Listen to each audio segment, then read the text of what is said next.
So njiwandiise asking for an investigation in the homosexual promotion activities of Joseph Mayanja, A.K. Chameleon, and Douglas, A.K. Weasel, and Pius Mayanja. Yenenye nze by the way musabye ajja afukamire wansi yenenye ery'eggwanga ne baganda be tiyasobezza. Musumba ngatona jeno bayogeddeko ne Chameleon oba Weasel bakubiddeko ku simu. Nabakubidde essimu teziriiko zonna. Oba ina no isimu ngiina ngisome saagala gisoma ebe violation of personal space naye erimu tututututu nyingi nnyo kitegeera naye producer we Chameleon mutabani wange. Chameleon mbadde naye wano nga wano okuva wano mu 2003 nga 2004 nga tuli wano ku Garden City namalirizanga okubuulira enjiri mu bana abavubuka ku Makerere prime time ne tugenda wali tubabuulira enjiri era bonna bonna bamanyi bampa ekitiibwa Bobi Wine Bebe Cool Chameleon bonna bamanyi era naye njogera naye bulungi naye ekintu kino kyakoze kikyamu kumuwanyinga Joseph linnya lyamanyi mu Exactly, Joseph, no, by the way, nze njagala Joseph aneegatteko kubanga ekintu kino kyandibadde kituyamba n'atwegattako ne tukola ennyimba ezirwanyisa ebisiyaga. Okiwulira? Kati omanyi omuntu ayinza okutandika by accident nga tamanyi kyakola n'atamanya buzibu bwakyo bukirimu. Twagala Chameleon naye aveeyo Joseph atwegatteko atuyimbireyo ku nnyimba. Bayuda tuyita nabo Bayuda tuyita naye twagala yabeere Yuda twagala bano ba Yuda bano abasiyaza abatwetwekekamu nabo tubagambeko bakyuke. Kiwulira n'oyo mutabani wa gundi ono we yali abisanya naye Eke Gravity twakola naye oluyimba olujjukira tubigobe bisiyaga tubigobe bisodoma tubigobe terwafuluma bannange balulwanyisa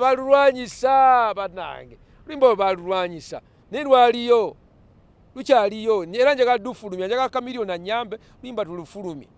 naye kaakati ekintu kino nze njagala Chameleon okwenenya eri eggwanga number 2 family twagala kuyita family yonna abantu basabire bwabeera bw'ekintu kyonna ekibalumbye oba emizimu oba ddogo oba kiki ekibalinnye ekyo kyenenye tubagobemu emizimu egyo tugigobe egyo gigende. Nange by the way olinganga nze kuba tubadde wano tugamba oba yabadde musanyufu naye omuntu omusanyufu akomba munne. Number 2 ne tulowooza oba akola ka statement ka prank kufuna popularity no n'ekino kimuggyeko kitiibwa. Owulira oba buki tetukitegedde kiki kigenda maaso baki kadi abazadde bannange era olaba nti bw'abeera nti muzadde musanyufu kyova olaba omwana bw'ali naye kakati omwana tabeera wa muntu omu. Kyebava bagamba mu Luganda it takes a village to raise a child. Abaana tujja baza tubakuze ffenna. Chameleon yeetaaga okuyambibwako kyali wange obugambo obusembayo kubuli ekivudde waggulu no kati tuguddewo general inquiries batandike okukola investigation bagenda muyita jje Chameleon bagenda muyita jje ayogere bamukebere bw'aba balabya nti yeetaaga mental assessment bajja mutwalako abasawo abakebera ki omutwe kuba ekintu kyeyakoze tekiriyo. Era by the way nze njagala musabira njagala abantu bonna tusabire abayimbi baffe kubanga one luli twalaba Spice Diana yatambula amabeere n'agakola ki n'agajjayo naga simu kaadi ziri wabweru.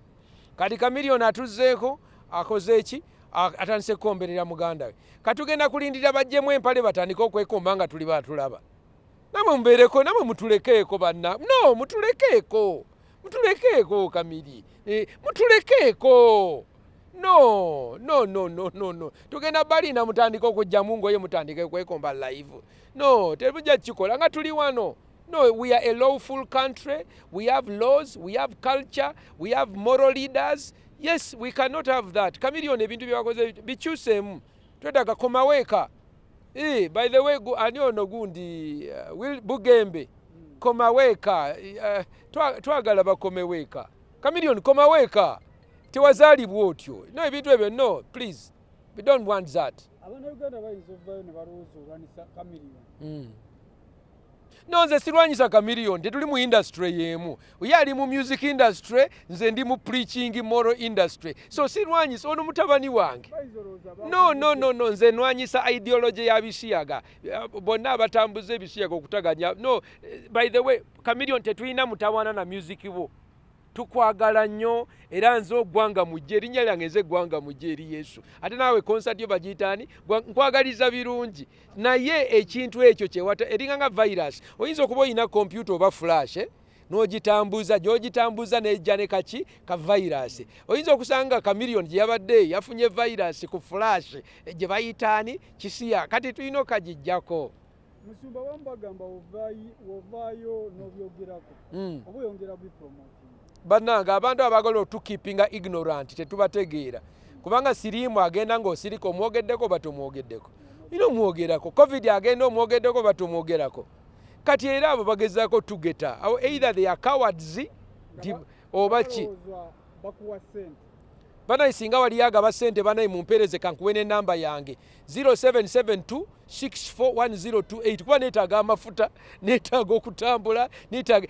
singa waliyo aliyo banayi mumpe ennamba ye kubanga simulaba ennamba kangibawa yiino 0772 641028 okulwanira amaka by the way ekintu kino Buganda yandibadde ekwata ssente nega Pastor Ssempa tukuwe biliyoni nga 2-3 osobole okuzimba amaka mu Buganda kubanga abaana Abaganda batwonoonekako nga tulaba naye Buganda esirise okiwulira